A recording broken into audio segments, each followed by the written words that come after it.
The first Christians insisted. They insisted that when we become Christians, there's this profound experience and difference that takes place in our lives. There's a before and after picture in our lives. There's who we were, and then there's who we have become. A fundamental identity and at the core of our being shifts. Paul put it like this in his book of Colossians. For you died, and your life is now hidden with Christ in God. And so Paul goes on to say, therefore, as God's chosen people, holy and dearly beloved. Did you catch that word right there in the middle? God's holy people. That's who we are. In that Colossians 3rd chapter, God's holy people. There is this person who we already are in God's eyes, and that is the person of Christ living within. It's a truth that is hard for us to often hold on to and to live there always with it. So that's why we show up on a Sunday morning here, to be reminded of that. So here we have it with Jesus sharing now with his disciples there in that Sermon on the Mount.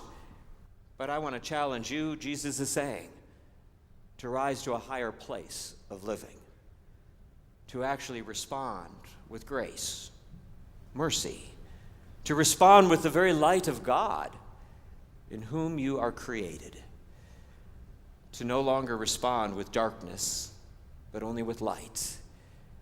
And so he challenges us. And a challenge that is something that when we hear Jesus say it, when we read it, and when we wonder, then how ever can I indeed be perfect as the Father in heaven is perfect? We hear Jesus say these words through this Sermon on the Mount. And maybe we'll let it just kind of slip by and go over us because it seems impossible to live out and to fully do. To love your enemies, to pray for those who persecute you. Yet that is Jesus' call for us, to live like that, to be that. How can we do so? In a way, it's that way that we can look at it by Jesus' calling us to go beyond that place where we have been as people here in this world and where we've been in our own personal lives, and to go beyond it, to rise up to a higher place. So he calls you to see something that you normally can't see here, to do something and live out that which may be different from the normal habit and the normal way of living and the usual patterns of this world and life that we've been taught. Some would say, like taught to color within the lines. When you're given that drawing paper in elementary school and it had that outline of a coloring page there, and when you color exactly like this and within the lines and within a certain way. And those rules and those regulations, even within the Levitical laws, seem to call us to just be restricted right within there. It was this past week that we gave our children in our Sunday school and our Pioneer Club coloring sheets of a church, an outline of a church, and asked them to color it in, but don't forget to color outside of the lines. You know, it's an observation that one makes that when you give a bunch of children, and quite a few of them, these coloring sheets, the younger you are, the more you color outside the lines. And those littlest of ones, of 3- and 4-year-olds, they would take hold of those crayons and they would just go all over the page, every which way, just making beautiful colors and designs without some preconceived way of seeing how to do it, but just adding color to the page. That's what the children would do. It was Walt Disney, who was once in his classroom in elementary school, he was given the assignment, like the other children, was to draw flowers. And so he drew flowers all over the page, and he put faces on them. And what did the teacher do? But when she came up to him, she said, "Now, Walter, flowers do not have faces." And he said back to her, "Mine do." The beauty of a child who has an imagination that can go beyond. It is like that for us then.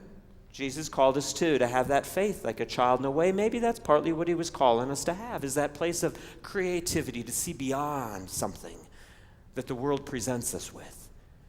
beyond what world has been living and the ways the world treats one another, and to see something better. Who we see ourselves to be here at Green Valley United Methodist Church. Can you see outside and beyond? That's part of what we do with Acts. Acts is about getting out into the community and serving others, getting out from beyond the walls that we have here and seeing what's out there in the world in which we need to bring light where there's darkness, which we need to bring hope where there's despair, which we need to bring healing where there's pain and there's suffering, out and beyond, how we're called to do that. And so we seek for that through the ministry of Acts, through our young adults who make those blankets out of something that you would think would just be trash to us, something to discard, something to get rid of, but then you reuse it and recreate it. God never looks into our lives and sees something to be discarded, something that's trash, but looks there and sees someone to be loved and someone to love. So as Jesus says in this passage, he makes the rain to fall upon the bad and the good. He loves all people, no matter who and where and what they're doing. And we are called to do the same, to love the enemy, Jesus says. It seems to even go further than what we lovingly and gently say, love your neighbor. We give an example, too, where he has his disciples before him and others who are listening on this Sermon on the Mount. And what he says is if somebody strikes you on the right cheek, let them strike you on the other as well. He's actually turning everything around on this. And he's given those who have been a lower class. He's given those then who have thought that the world is against them a place of empowerment, a place of strength. But take a look at the other one where Jesus is saying to those who were living in a country that had a dominant power coming in. Rome came in as a dominant power to overtake and to be rulers over the people of Israel.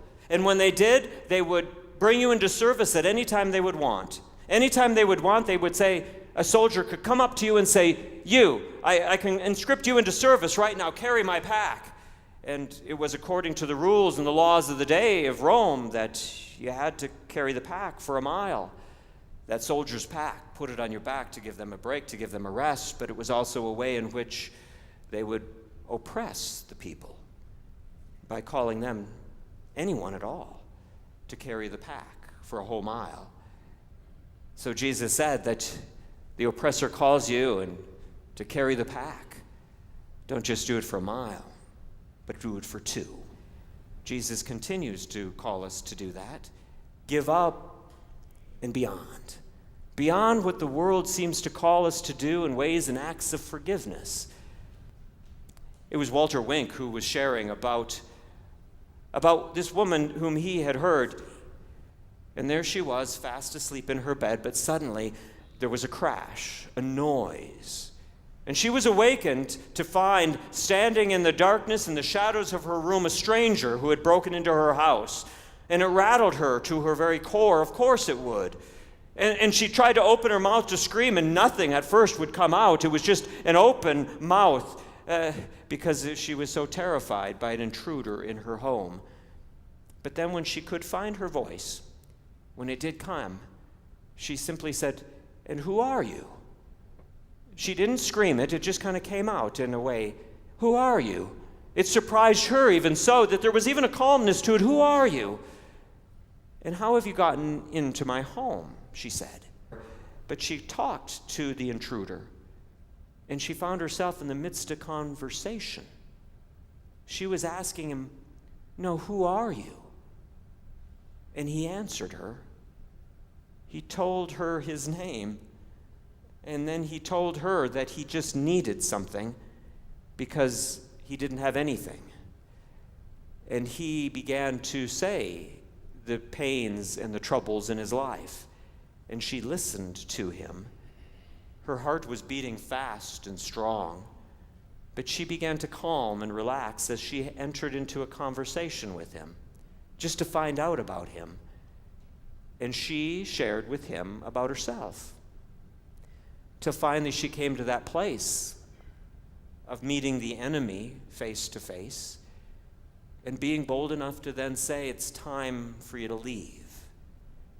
And he said, I'm not leaving here.